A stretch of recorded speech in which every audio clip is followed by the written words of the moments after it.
여러분 반갑습니다. 오늘도 새벽 돌베개에 나오신 모든 성도님들을 주님의 이름으로 환영합니다. 주님의 은혜로 우리 모두가 또 수요일을 이렇게 살아갈 수 있게 되는데요. 추운 날씨이지만 하나님이 주시는 말씀 붙잡고 또 이 하루도 잘 살아가는 우리 모두가 되기를 바랍니다. 오늘 우리에게 주시는 하나님의 말씀은 여호수아 23장 14절로 16절까지의 말씀입니다. 나는 이제 온 세상 사람이 가는 길로 갈 때가 되었습니다. 당신들은 주 하나님이 약속하신 모든 선한 말씀 가운데서 이루어지지 않은 것이 하나도 없음을 당신들 모두의 마음과 모두의 양심 속에 분명히 알고 있습니다. 그 가운데서 한 말씀도 어김이 없이 다 이루어졌습니다.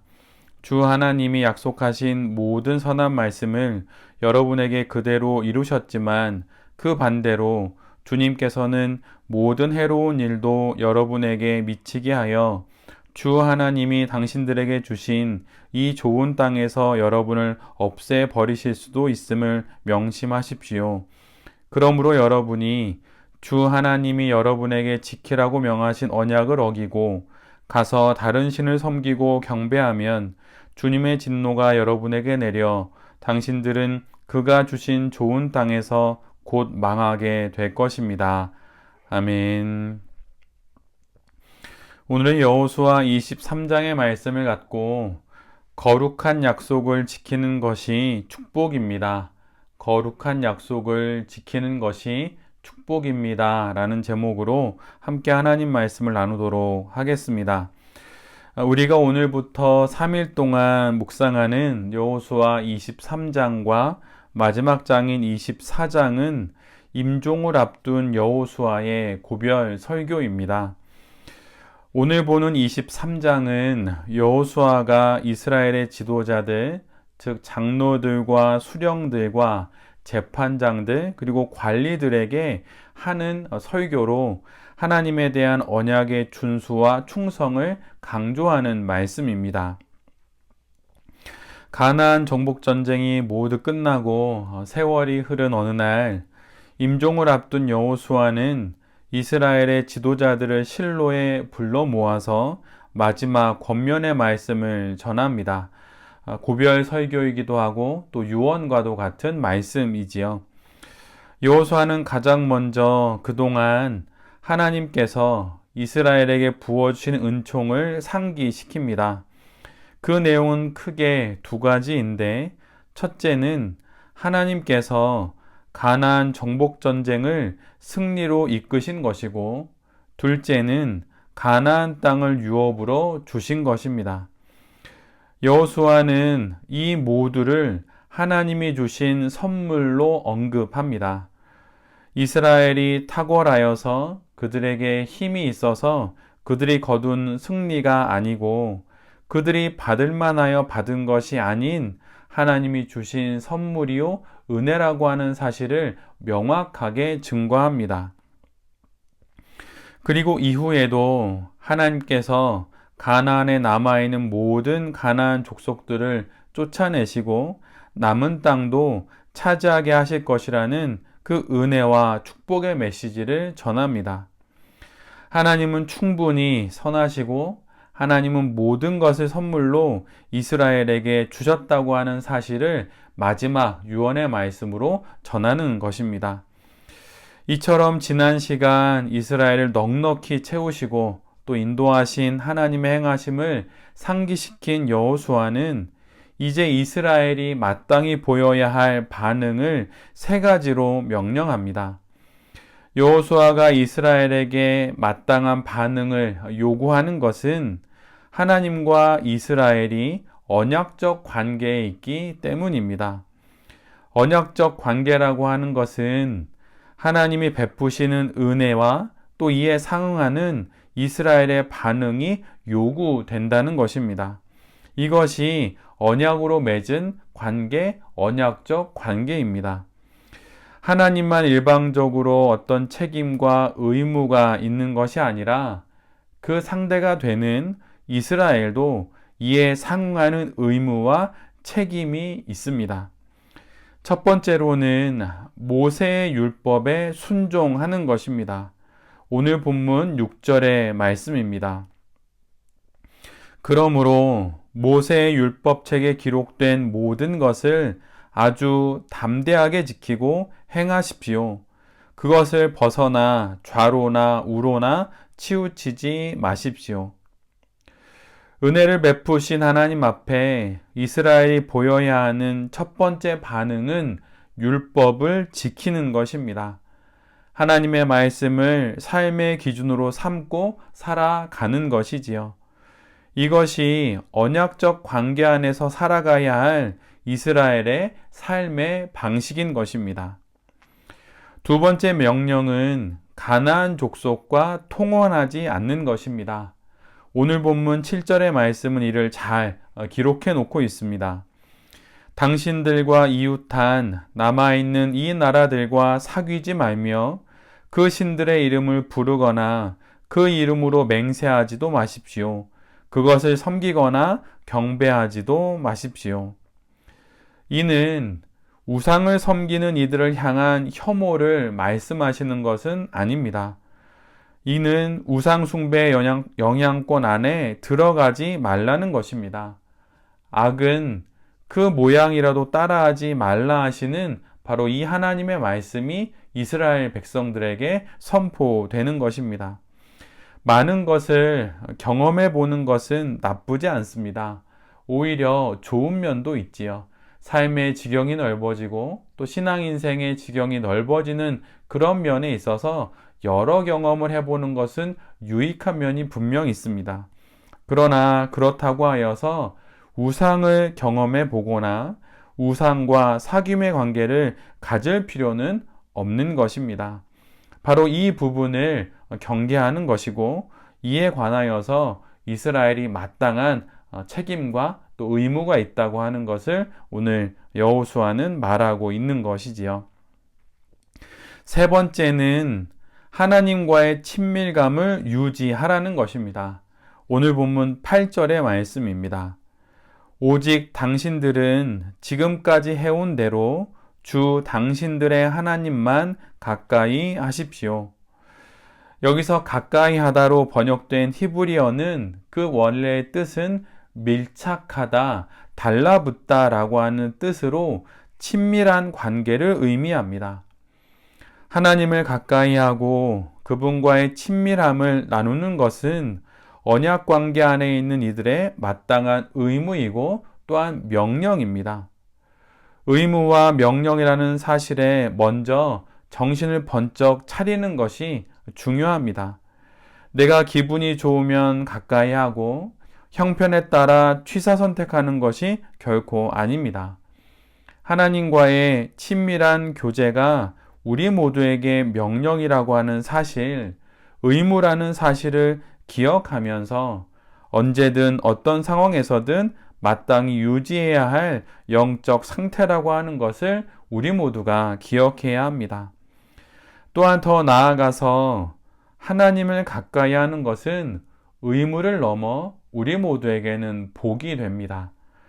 시편 73편 28절의 말씀은 다음과 같습니다. 하나님께 가까이 있는 것이 나에게 복이니 내가 주 하나님을 나의 피난처로 삼고 주님께서 이루신 모든 일을 전파하렵니다.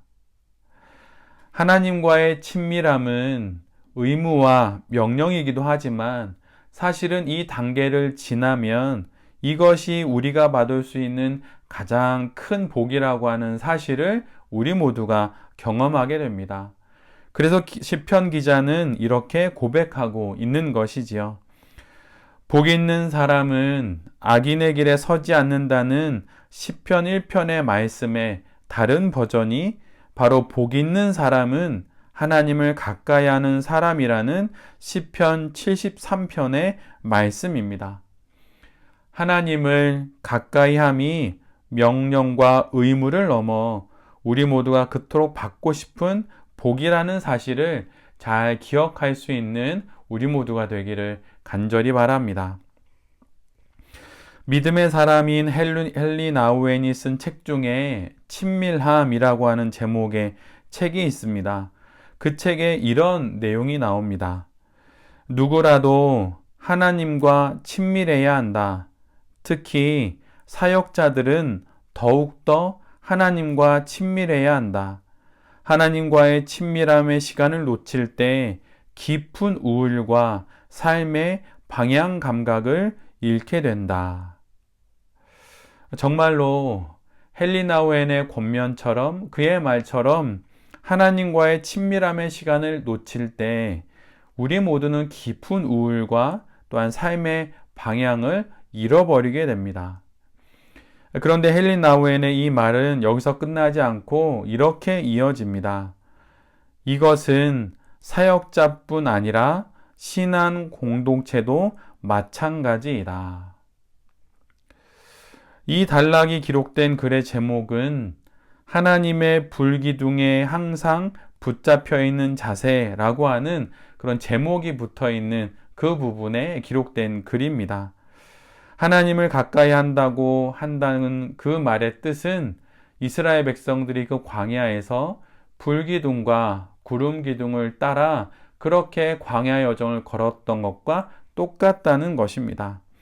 하나님과 친밀함을 누릴 때 우리는 우리의 인생의 길을 잘 걸어갈 수 있게 되는 것이고, 우울과 또 삶의 방향을 잃어버리는 일 없이 우리의 인생길을 잘 걸어갈 수 있다고 하는 것입니다. 하나님을 가까이 하십시오. 그것이 우리 모두에게 복이 되는 것입니다. 그것은 어떤 의무와 부담스러운 책임이 아니라 우리가 이 땅에서 복된 삶을 살아갈 수 있는 가장 큰 은혜의 길이라고 하는 것이지요. 이 사실을 기억하면서 여호수아가 이스라엘 백성들에게 준 이 권면을 따라 우리가 마땅히 보여야 할 언약 관계 안에서의 이 세 가지 반응을 잘 보일 수 있는 우리 모두가 되기를 간절히 바랍니다. 이어지는 여호수아의 두 번째 권면은 충성과 언약을 어겼을 경우에 닥칠 일들에 대한 경고의 말씀입니다. 먼저 충성의 말씀은 11절의 말씀인데 제가 그 부분을 읽어드리면, 그러므로 삼가 조심하여 주 당신들의 하나님을 사랑하십시오. 이 역시 하나님과 이스라엘의 관계가, 그리고 우리의 신앙이 언약 관계 안에 있음을 말해주는 것으로, 그 언약을 충성되게 지키는 것은 다름 아닌 하나님을 사랑하는 것과 같다는 것을 우리 모두에게 말해주고 있습니다. 하나님께 우리가 충성을 다한다는 것은 그분을 사랑한다는 뜻입니다. 하나님을 사랑하기에 그분을 향하여서 충성을 다하는 것이죠. 세상이 말하는 군대에서의 충성이나 하급자가 상급자를 향하여서 갖는 그런 충성의 마음이 아닙니다. 하나님을 사랑하기에 그분에게 순종하는 것이고 그분에게 충성을 다하는 것이죠. 바로 우리의 신앙 인생이 이처럼 하나님을 사랑하는 것이고, 그 사랑의 마음 안에서 그분에게 충성과 순종을 다하는 것입니다. 여호수아는 바로 이 권면으로, 두 번째 권면의 내용으로 이렇게 이스라엘에게 전하는 것이죠. 그리고 또 다른 하나의 내용은, 만약 이스라엘이 하나님의 명령을 어기면 불어닥치게 될 일들에 대한 경고의 말씀입니다. 만약 이스라엘이 하나님과의 언약을 지키지 않으면 가나안 민족과 통혼을 하고 그들의 영향권 안에 있게 되면 하나님께서 이전에 허락하신 그런 모든 축복과 승리를 허락하지 않으실 것이라고 경고합니다. 그렇게 되면 가나안 민족이 이스라엘에게 올무가 되고 덫이 되고 옆구리에 채찍이 되고 결국에는 눈에 가시가 될 것이라고 엄중하게 경고합니다. 올무에서 덫으로, 옆구리에 채찍으로, 결국에는 눈에 가시가 되는 이 내용들은 시간이 갈수록 고통의 정도가 심해지는 것을 보여줍니다. 그럼에도 불구하고 이스라엘이 하나님의 경고를 무시하고 만약 언약을 어긴다면 이스라엘은 마침내 하나님이 주신 아름다운 땅에서 멸절하게 될 것이라고 그렇게 경고의 말씀을 전합니다. 오늘 본문을 다양한 성경 번역본으로 읽다 보면 약 50여 번에 걸친 너희라고 하는 표현이 나오는 것을 보게 됩니다. 이는 여호수아의 명령이 정확히 이스라엘을 향하고 있음을 밝히 드러내는 것이지요. 그리고 또한 13번에 걸친 너희의 하나님이라고 하는 표현을 통해서 이스라엘과 하나님이 지금 언약적 관계 안에 있음을 밝히 드러내어 보여줍니다. 이제 모든 것은 끝났습니다. 선택은 이스라엘의 몫입니다. 오늘 본문의 여호수아의 모습은 마치 에발산과 그리심산에서 축복과 저주를 선포했던 모세의 모습과 많이 닮아 있습니다. 그리고 또한 오늘 우리의 삶 앞에도 이 두 갈래 길이 놓여져 있습니다. 하나는 거룩한 약속인 언약을 신실히 지켜서 복을 받는 길이요, 다른 하나는 언약을 준수하지 않으므로 저주를 받게 되는 길입니다. 신앙 인생은 바로 이 언약의 관계 안에서 선택을 통해 펼쳐지는 것입니다. 모든 상황 속에서 언약을 지키고 신실하신 하나님처럼 하나님과 맺은 약속에 참으로 신실한 우리 모두가 될 수 있기를 간절히 바랍니다. 그래서 이것을 통하여서 축복된 인생을 살아가는 우리 모두가 될 수 있기를 간절히 바랍니다. 세상이 준다고 말하는 그런 헛된 복이 아니라 하나님이 주시는 참된 복을 바라면서 하나님과의 거룩한 약속을 지키면서 이 땅의 삶을 잘 살아가는 새벽 돌베개의 모든 성도님들과 또 이 말씀을 전하는 제 자신이 될 수 있기를 간절히 기도드립니다. 아멘. 기도하겠습니다. 주님, 하나님과 맺은 언약 관계 안에 우리 인생에 있음을 기억하며 하나님의 말씀을 따라 언약 준수의 신실한 자가 되어 살아가겠습니다. 하나님만을 예배하며 하나님만을 경외하며 하나님만을 사랑하며 살아가겠습니다. 세상이 주는 기회와 안락함이 아닌 하나님과의 친밀함 가운데 머물며 주어진 인생의 모든 시간들을 살아가는 우리 모두가 되게 하여 주시옵소서. 언약은 상호 간의 책임과 의무입니다. 신실하신 하나님 앞에 우리 모두도 신실한 인생이 되어 복과 저주의 갈림길에서 복을 선택하며 살아가는 우리 모두가 되게 하여 주시옵소서.